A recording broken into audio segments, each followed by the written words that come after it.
Alright, how to charge your lawnmower battery. Now, I know, this seems kind of weird, but it's what it is. So, you take your battery, right? If you just got done mowing with it, let it cool down. Set it there, walk away. Go finish mowing with a different battery.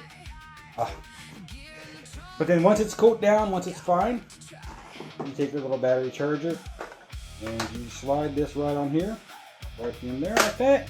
Make sure she's all the way in. Light will turn green showing that she's charging. Unfortunately, with a battery charger like this, that will stay lit and it'll keep trying to charge. What you want, if you really want to charge your batteries, you need a trickle charge, which is what this guy is, and you'll notice there's nothing lit up. That's because the battery is fully charged and the trickle charge shut off. So, yay. That's how you charge your batteries. These are lithium batteries, so it doesn't matter. They can be full charge or close to full charge when you put them on. They can be close to empty when you put them on. It's not going to hurt. It's not going to create memory like the old NiCads did. But yeah, that's how you charge your batteries. So you don't need to worry about draining them completely. They're lithium. As long as your batteries are lithium, you can charge them whenever the hell you want. If they're the old NiCad kind, drain them first. Drain them and then charge them. Don't drain these.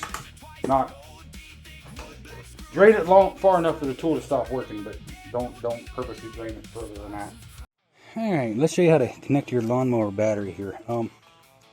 Seems pretty straightforward, but there's one little caveat that might trip you up. Anyway, this just lifts up, right? All that does. Make sure you clean that out of this stuff in there. There's room to put the battery on the left side, and then that place for a fully charged battery on the right. Take the battery, put it upside down, so that you can see those grooves there. Right? Those grooves go down, and she's gonna slide right into there. And don't just drop her in like that, because then she won't start. Push the button, will pull back, and she won't start. So those grooves are going to slide right underneath these grooves here, and the battery is going to connect to these prongs, of which you can see right there, there's space for the prongs to go. So when you put it in, if you just drop it like that, you might start. It's not like you click. Yep, you click. Okay. A lot of times though, you put it in, it's not all the way in. So just make sure you slam her down in good. That way she's fully connected. If she's not starting for you, chances are that's not all the way in. Or it's dead, so click your button to check it to see if she's full, or see if she has power. And then make sure she gets all the way in. That's the main thing. I've had that happen twice where she has not been all the way in, and she wouldn't start. I felt pretty dumb, but that's okay. I should feel that way once in a while. All right, let's go over how to check your battery capacity. Now, if you have a big battery, okay, and this is specific for these. I mean, we're not going to get a multimeter out and check all that. No, click that button there, that little battery button, and that'll show you how full it is. So this one's supposed to be fully charged. It's sitting here for a few days. Well, I don't know. That one might have been sitting there for a few weeks. This one's been sitting here for, I don't know, however long. This one we just put back on charge last night, and well, the lights turned off, so she is good to go. Now, one thing, if you do want to extend the life of your battery, they do come with this little charger here. I don't use that. I mean, you can if you have to, if that's what you got. Let me get that line right up. If that's what you have. But like, you put that on, it's going to be charging. It's trying to charge this battery. That's probably a bad idea.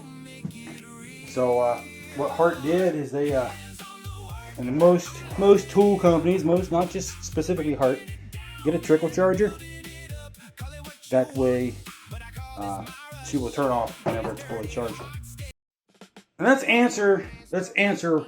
Why does my battery keep dying? Why does my battery not work? Why? What did I do? You did something. Okay. So here you got a battery. You can click that, and you can see that she's got a little bit of it. She got a full charge. All right. Now, problem one. You leave her plugged in all the time, to where she's constantly overcharging. Same thing as your phone. It doesn't work. Okay. I mean, it's fine to charge it, but don't overcharge. So, if your battery's not working, that could be one thing. Another thing that could be is you just finished mowing, or using your battery, and you come in, battery's hot, and you throw it right on charge while it's hot. No, sit it down on the shelf, walk away, let it cool down 15-20 minutes, hour, 2 hours, whatever, however long you want. Let it cool down before you throw it on the charger. Another thing you can do to help prevent your battery from dying is trickle charge. You can see that right here, this is off. So this one is fully charged, and of course you can tell these two batteries are very, very different size, right? And of course this one is fully charged. We can see that. You can see that very easily, and the LED lights don't take off much. So this is red. It's saying red, right? So it's saying, hey, there's a problem. Oh yeah, there's nothing being charged. So we throw this one on. Now this one's fully charged. It will light up green initially, and then here in a couple minutes it'll shut off once it realizes that it's full. Now another reason your batteries can stop working is you drained it. You drained it completely. You used it all day. She stopped working in your mower or your tool, whatever, and then you kept working a little bit further, a little bit longer. Try to squeeze out that last little bit of juice from it.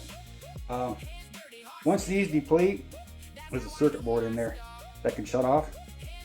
If they sit depleted for any length of time, like weeks or months, that can shut off completely, and then boom, now your battery will never work again. It'll brick out. There's ways to fix it. They're dangerous. There's all kinds of videos on YouTube on how to fix that, but they're not the safest things out there to do. Can cause serious problems. It can cause your battery to have problems. Now that is one thing. Do not let these sit empty for months on end. That will destroy them and brick them up so they won't work. And I kind of get a kick out of it whenever I see these videos and people are like, oh, this is how you fix that. Like, okay, one, they're telling you how to destroy your battery. Which, I mean, if it's brick, okay, fine, you're fixing it at that point, right? But if it's not brick, you're just destroying the battery. So if you're going to store it all winter long, this is full charge. We don't want that sitting like that for all winter. All right, so we want to drain that so that only 2 of them lights are lit up. That way she can sit here all winter long, half charges, somewhere around 40 to 60%. So I'd say 2 lights is probably good. And she will hold most of that throughout the winter. It's just powering the circuit board in there. That's all you need is enough to power that circuit board throughout the winter. But you don't want it to be a full charge, because that could hurt your battery as well.